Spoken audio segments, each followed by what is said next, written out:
Let's put this to work in the business world. Let's travel to Stanford University, where two graduate students in computer science have a terrific idea. Their names are Sergey Brin and Larry Page.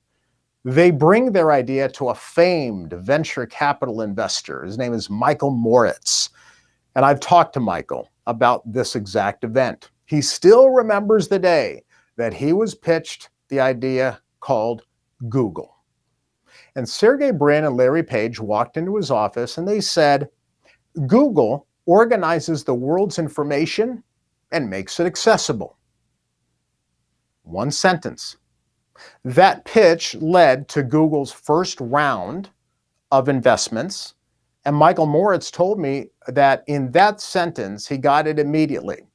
So to this day, when an entrepreneur pitches an investor at Sequoia Capital, which is the firm that Michael Moritz works at, to this day, when an entrepreneur pitches that idea, they have to be able to get it into one line.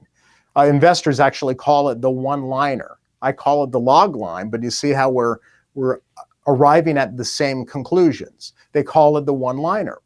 And Michael Moritz told me something I'll never forget.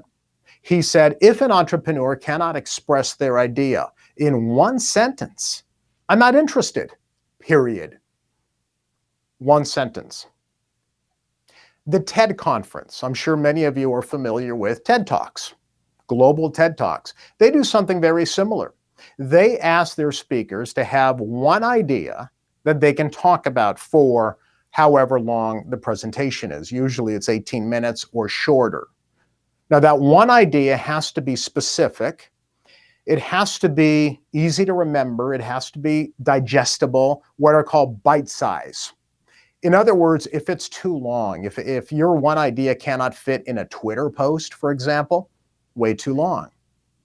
You know, one of the questions that TED speakers often ask of organizers is, how do you expect me to condense all of my knowledge into 18 minutes? The answer is they don't. They don't expect that at all.